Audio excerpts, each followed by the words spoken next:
Constance died last summer. She was 93.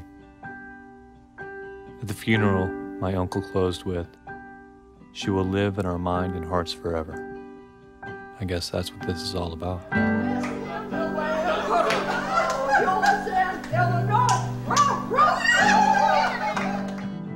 Al and Constance fell in love in college. Shortly after graduation, they got married.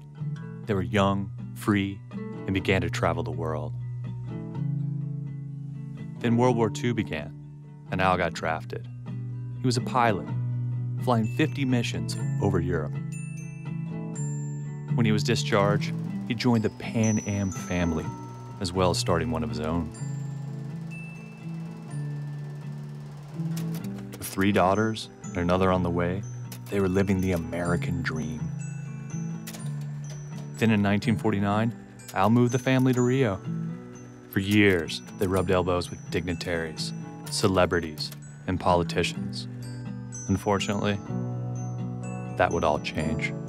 On April 29, 1952, Al was flying the Clipper Good Hope to New York City, but somewhere over the Amazon, his plane just vanished.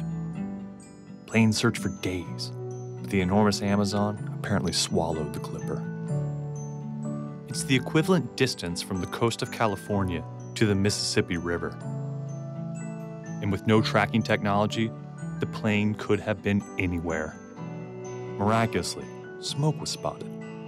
Pan Am assembled a rescue party, but there was no way to reach the crash site directly. The plane crashed here, and the closest safe drop zone was here. They would have to trek through 31 miles of deadly jungle.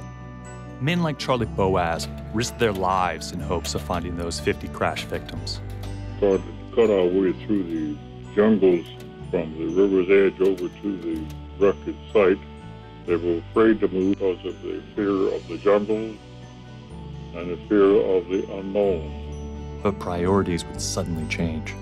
We had word that a parachutist group from Sao Paulo, Brazil, had parachuted in near the wreckage. Ademar de Barros, the governor of Sao Paulo, saw opportunity.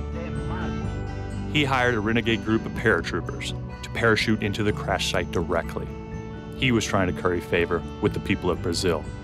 He wanted to become the next president. There was also a rumor about his communist ties. Newspapers reported a plot to assassinate a Brazilian dignitary. He was on his way to Washington to out several powerful Brazilian communists. This would have perfectly fed into Joseph McCarthy's communist witch hunt.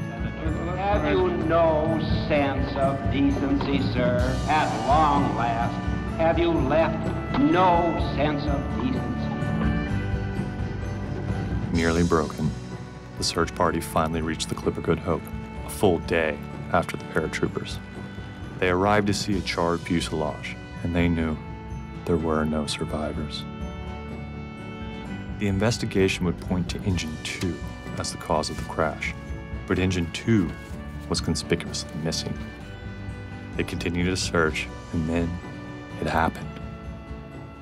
The Brazilian parachutist group aren't in danger. They would hold 2 of our members hostage until all of the parachutists had been evacuated. Questions still needed answers, but the truth, it would remain buried in the jungle.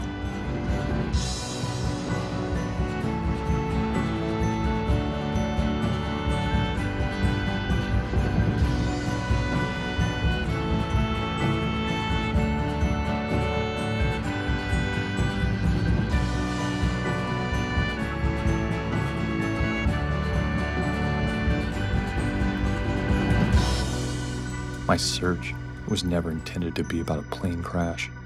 It's about those 4 little girls just waiting for their father to come home. And a young widow, all alone, left to pick up the pieces.